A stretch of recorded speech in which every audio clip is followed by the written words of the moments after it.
और फैट जैसे complex molecule से मिलकर बना होता है। हमारा शरीर भोजन को इस रूप में इस्तेमाल नहीं कर सकता है, और जिस रूप में हमारा शरीर भोजन को इस्तेमाल कर सकता है उस रूप में बदलने के लिए हमें जरूरत होती है डाइजेस्टिव सिस्टम की। अब ये जो कॉम्प्लेक्स सब्सटेंसेस है ना, digestive system in complex substances को तोड़कर सिंपल सब्सटेंसेस में बदल देता है, ताकि हमारा शरीर इन्हें आसानी से एब्जॉर्ब करके इस्तेमाल कर सके। एलिमेंट्री कैनाल की शुरुआत आगे की तरफ मुंह से होती है और इसका पिछला भाग पीछे की तरफ एनस से खुलता है। मानव का डाइजेस्टिव सिस्टम एलिमेंट्री कैनाल और इससे जुड़े ग्लैंड से मिलकर बना होता है। मुंह से लेकर एनस तक एलिमेंट्री कैनाल की कुल लंबाई लगभग 9 मीटर की होती है। ये लंबाई लगभग 3 मंजिल इमारत की लंबाई है। अब आप सोच रहे होंगे कि इतना लंबा डाइजेस्टिव सिस्टम एक आदमी के अंदर आखिर कैसे आ सकता है। असल में जो आंतें होती है ना, ये मुड़ी हुई होती हैं और इसीलिए इतनी लंबी होने के बावजूद भी ये हमारे पेट में आ जाती हैं। हम जो कुछ भी खाते हैं उसे इस पूरे 9 मीटर लंबे डाइजेस्टिव सिस्टम से गुजर के बाहर आना होता है। दोस्तों, आप सोचते होंगे कि डाइजेशन की शुरुआत हमारे पेट में होती है, लेकिन जैसे ही आप खाना मुंह में डालते हो डाइजेशन की शुरुआत हो जाती है। हमारे मुंह के अंदर जो जगह होती है उसे ओरल कैविटी कहते हैं, जहाँ पर कई सारे दांत और जीभ होती है जो हमारे भोजन को छोटे छोटे टुकड़ों में तोड़ने का काम करती है। जब हम कुछ मनपसंद की चीज खाते हैं तो हमारे मुंह में पानी आ जाता है और हमारे भोजन के साथ मिल जाता है। असल में केवल पानी नहीं होता है, ये एक फ्लूइड है जिसे सलाइवा कहा जाता है। और ये सलाइवा कहाँ से आता है? सलाइवा सलाइवरी ग्लैंड द्वारा मुंह में छोड़ा जाता है। इस सलाइवा का एक और काम है, ये भोजन को चिकना बनाता है ताकि हम इसे आसानी से निगल सकें। दोस्तों, क्या आप जानते हैं कि एक दिन में हमारे मुंह में करीब 1.5 लीटर सलाइवा बनता है?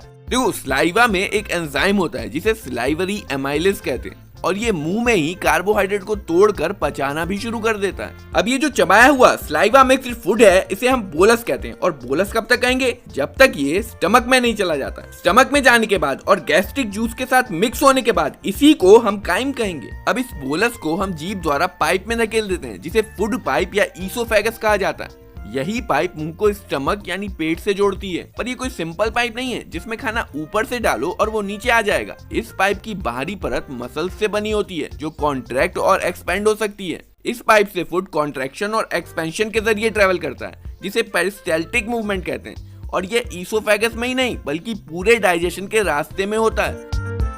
अब यहाँ पे देखो, पाइप का पीछे वाला जो हिस्सा है वो कॉन्ट्रैक्टेड है और जो आगे वाला हिस्सा है वो एक्सपेंडेड है और इस तरह पाइप फूड को पकड़े रहता है। और दोस्तों, यही कारण है कि अगर आप उल्टे भी लटके हो ना तो भी खाना सीधे आपके पेट में ही जाएगा। तो हमने देखा कि ईसोफेगस में कैसे फूड आगे बढ़ता है। ईसोफेगस का एक छोर स्टमक में खुलता है और इसकी ओपनिंग में स्फिंक्टर मसल्स होती हैं जो फूड के स्टमक में चले जाने के बाद कॉन्ट्रैक्ट हो जाती हैं ताकि स्टमक से कुछ भी वापस ईसोफेगस में न जा पाए। देखो, स्टमक एक बड़ा ऑर्गन है और जब फूड इसमें एंटर करता है तो ये फैल जाता है। ईसोफेगस की ही तरह स्टमक की बाहरी परत मसल्स से बनी होती है।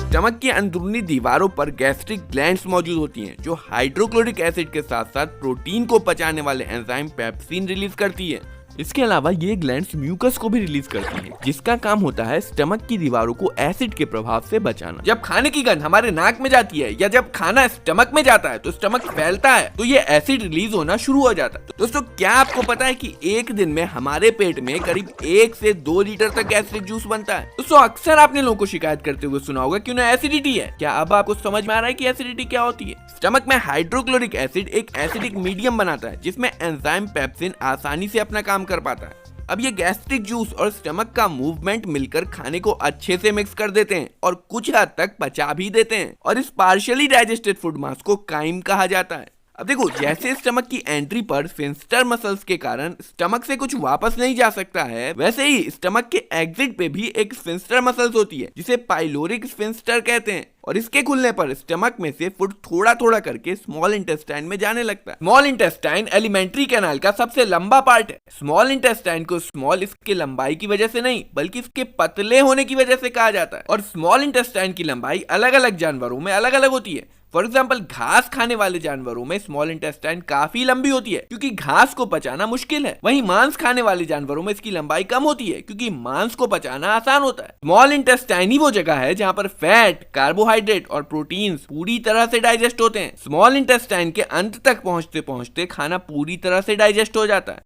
अब देखो, जब स्टमक में से फूड स्मॉल इंटेस्टाइन में आता है तो 2 ग्लैंड्स जूस सेक्रेट करती हैं, लिवर और पैनक्रियास। दोस्तों, शराब पीने से लीवर खराब हो जाता है, ये तो आपको पता ही होगा। पर क्या आपको पता है कि लीवर हमारे शरीर का सबसे बड़ा और भारी अंदरूनी अंग है जो हमारे पेट के राइट साइड में होता है? देखो, लीवर एक पीले हरे रंग का लिक्विड बनाता है जिसे बाइल कहते हैं, और ये लिक्विड टेम्परेरीली गॉल ब्लैडर में स्टोर रहता है, और जब इसकी जरूरत होती है तो आप देखो ये पतली सी डक्ट है बाइल डक्ट। तो लीवर ने जो बाइल सेक्रेट किया है वो गॉल ब्लैडर में स्टोर रहेगा, और जब इसकी जरूरत होगी तो ये बाइल डक्ट से होता हुआ स्मॉल इंटेस्टाइन में चला जाएगा। देखो, बाइल का मेनली दो काम होता है। पहला काम तो ये है कि जो फूड स्टमक से बाहर आता है वो एसिडिक होता है, जिसे बाइल एल्कलाइन बनाता है ताकि पैनक्रियाटिक एंजाइम्स इसे आसानी से डाइजेस्ट कर पाए। और दूसरा काम ये करता है कि जो फूड स्टमक से बाहर आता है उसमें फैट के बड़े बड़े ग्लोब्यूल्स होते हैं, जिन्हें ये बाइल छोटे छोटे टुकड़ों में तोड़ देता है ताकि पैनक्रियाटिक एंजाइम्स इस पर आसानी से काम कर सकें। अब यहाँ पर एक और ग्लैंड होती है, पैनक्रियास। ये ग्लैंड स्टमक के पीछे होती है। पैनक्रियास पैनक्रियाटिक जूस सेक्रेट करती है, जिसमें प्रोटीन को डाइजेस्ट करने के लिए ट्रिप्सिन और फैट को डाइजेस्ट करने के लिए लिपेज एंजाइम होते हैं। इसके अलावा स्मॉल इंटेस्टाइन की दीवारों पर भी ग्लैंड्स मौजूद होती हैं जो इंटेस्टाइनल जूस सेक्रेट करती हैं, और इसमें मौजूद एंजाइम्स प्रोटीन को एमिनो एसिड में, कार्बोहाइड्रेट को ग्लूकोज में और फैट को फैटी एसिड में बदल देते हैं। ये स्मॉल इंटेस्टाइन के निचले हिस्सों जेजुनम और इलियम में होता है, और इलियम लार्ज इंटेस्टाइन से जुड़ी होती है। ये पचा हुआ फूड इंटेस्टाइन की दीवारों से एब्जॉर्ब कर लिया जाता है। स्मॉल इंटेस्टाइन का जो अंदर का सरफेस होता है उसमें कई सारे फोल्ड्स बने होते हैं, और इसमें बहुत सारे उंगलियों जैसे प्रोजेक्शन होते हैं जिन्हें विली कहते हैं, और इनका क्या काम होता है, ये एब्जॉर्प्शन का सरफेस एरिया बढ़ा देते हैं। प्रत्येक विली में ब्लड वेसल्स बने होते हैं जो फूड को एब्जॉर्ब करके बॉडी के एक एक सेल तक पहुंचा देते हैं, जहां पर इसका इस्तेमाल एनर्जी के लिए, नए टिश्यू बनाने के लिए और पुराने टिश्यू को रिपेयर करने के लिए किया जाता है।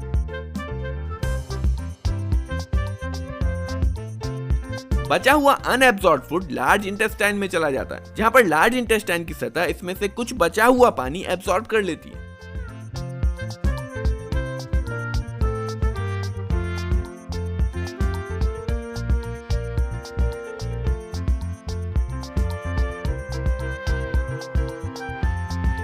और फाइनली बचा हुआ मटेरियल एनस के माध्यम से बाहर